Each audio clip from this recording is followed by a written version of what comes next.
Halo, selamat pagi. Ketemu lagi dengan Miss Puspa. Miss yakin kalian semua sehat-sehat saja. Ketemu lagi dengan Miss dengan materi PKN subtema 2. Kalau kemarin kita bicara tentang persatuan dan kesatuan, kali ini pun masih bicara tentang kesatuan dan persatuan. Ya. Nah, kalau di sub kedua ini di tema 5I itu, kalau kalian baca bukunya, di situ di materi pembelajaran itu membahas tentang kesatuan dalam kerukunan, ya, di halaman 60 kalian bisa lihat di situ. Nah, manfaat membina persatuan dan kesatuan bagi diri sendiri, keluarga, masyarakat, bangsa dan negara, yaitu pertama, terwujudnya kehidupan yang serasi dan seimbang. Kemudian yang kedua, pergaulan antar sesama lebih rukun dan akrab. Yang ketiga, terwujudnya sikap saling menolong dan saling membantu. Jadi itu proses atau manfaat kita membina persatuan dan kesatuan di dalam lingkungan kita sebagai warga negara, sebagai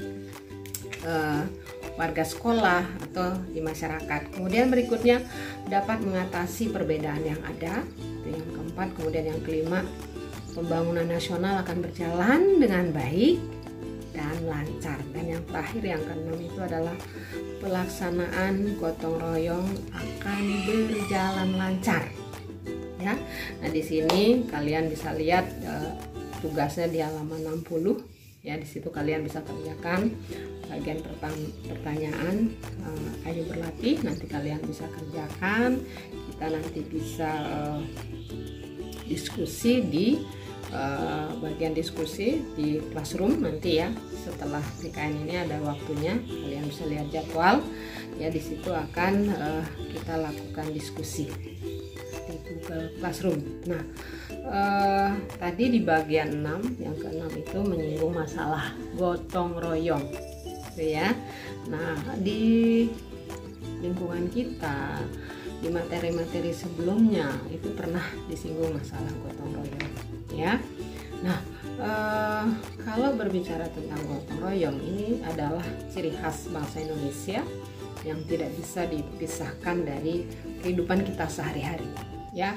Mau di rumah, di sekolah, di lingkungan masyarakat, itu wajib kita laksanakan, ya, karena ini sesuai dengan sila yang ketiga, yaitu Persatuan Indonesia. Nah, di situ kita, makna dari sila itu juga menyebutkan tentang gotong royong persatuan Indonesia, kan berarti secara menyeluruh kita bersatu. Bagaimana cara kita bersatu ini? Ya, dengan gotong royong itu. Nah, secara umum, ya, artinya gotong royong itu adalah kerja secara bersama-sama, gitu ya, dengan sukarela tentu saja. Kalau sukarela berarti tanpa ada paksaan, gitu ya. Nah, misalnya membangun fasilitas umum, kemudian membersihkan lingkungan sekitar, atau membersihkan yang sering kita laksanakan sebulan sekali yang menjadi program sekolah, itu adalah bersih atau Jumat bersih, Jumsih. Nah, kita berhenti karena kasus corona ini, ya, jadi kita berhenti, tidak kita laksanakan lagi Jumat bersih, tapi masih dibuat jadwal oleh koordinatornya, ya.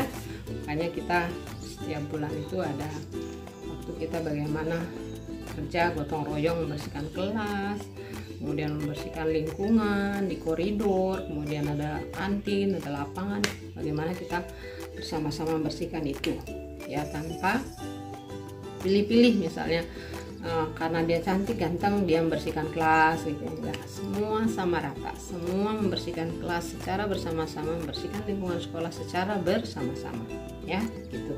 Nah, tapi menurut Kamus Bahasa Indonesia, gotong royong itu artinya adalah bekerja bersama-sama, tolong-menolong, bantu-membantu di antara anggota-anggota suatu komunitas. Komunitas mungkin itu bisa organisasi, misalnya organisasi sekolah bisa saja, kan, atau lembaga sosial, gitu ya. kemudian mungkin lingkungan RT itu kan sebuah komunitas, RW itu juga sebuah komunitas. Jadi itu ya, jadi kerja bersama-sama, saling tolong menolong, saling membantu, itu menurut Kamus Bahasa Indonesia gitu ya, itu tentang gotong royong. Kemudian di dalam gotong royong ini, karena ini berhubungan dengan sila yang ketiga, apa sih manfaat dari gotong royong gitu ya. Nah, ada beberapa manfaat dari gotong royong itu sendiri. Yang pertama itu adalah lingkungan kita dapat menjadi indah, terlihat bersih. Kemudian yang kedua itu dapat terjalinnya rasa solidaritas dalam lingkungan hidup. Apa itu solidaritas? Yaitu solidaritas itu saling menghargai, gitu ya.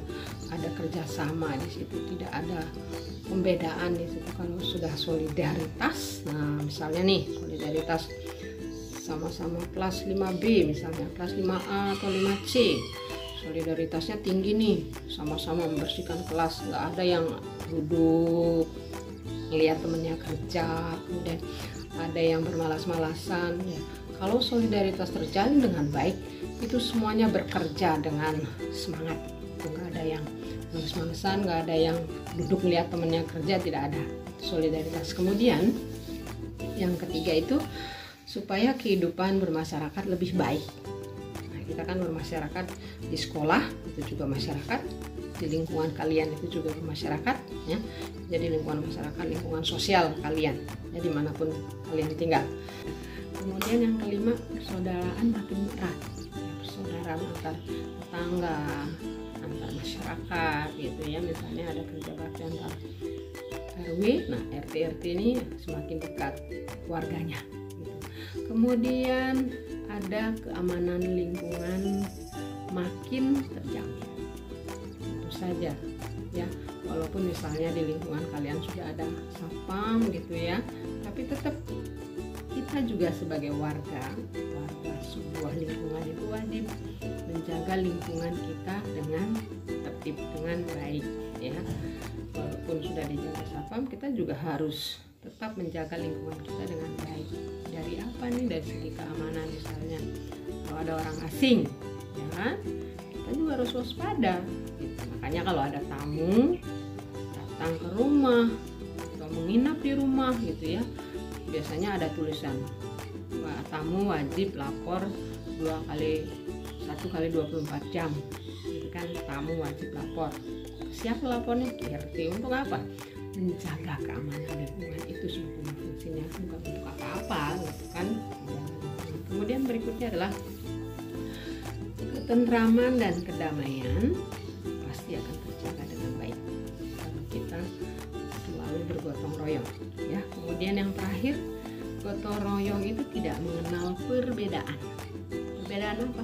Kaya miskin, yang kaya boleh nggak kerja, nggak gotong royong, tidak, semua sama-sama. Mau yang kaya banget, mau yang sedang-sedang aja, mau yang kurang kaya, itu sama ya. Intinya sama, bekerja sukarela bersama-sama melaksanakan kegiatan gotong royong itu. Misalnya membersihkan lingkungan. Kalau di lingkungan Musmusda itu biasanya ada tuh ada pemberitahuan, ayo kita mau bersih-bersih nih hari Sabtu atau Minggu, karena pada libur. Kecuali yang ke gereja hari Minggu nggak mungkin, Sabtu biasanya tuh ya.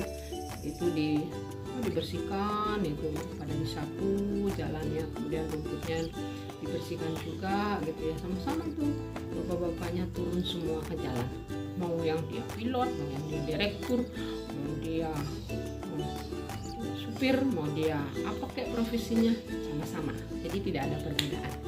Itu maksudnya ya, gotong royong itu tidak mengenal perbedaan. Nah, jadi di situ paham ya anak-anak semua yang obedient.